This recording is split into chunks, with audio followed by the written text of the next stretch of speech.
नमस्ते, प्रणाम, हर हर महादेव। सभी भोजपुरिया श्रोतागण के हृदय से हार्दिक अभिनंदन बा, प्रणाम बा। रोज सबन के आशीर्वाद के इंतजार बा। एक चैत के मदहार में एगो पारंपरिक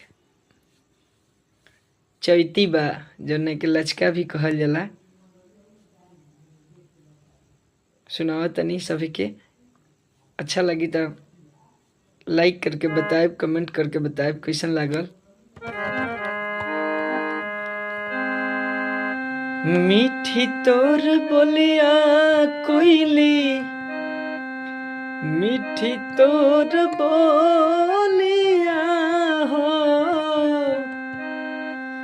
मीठी तोर बोलिया कोयली, मीठी तोर बोलिया हो,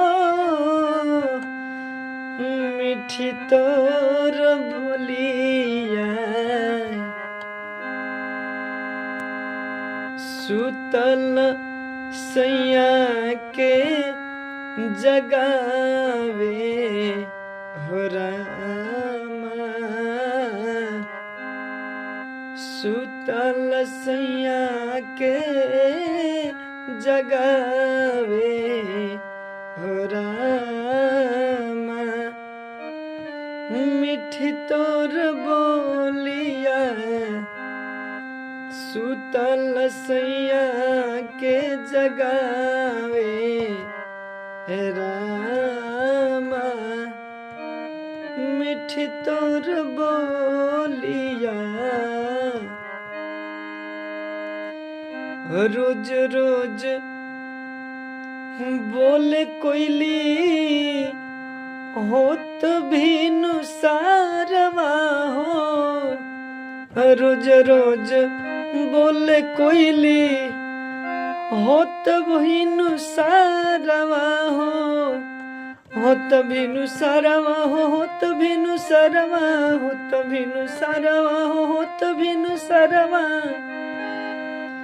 आज काहे बोले आधी रतिया हे रामा, आज काहे बोले आधी रतिया हे रामा, मीठी तोर बोलिया, आज काहे बोले आधी रतिया हे रामा, मीठी तोर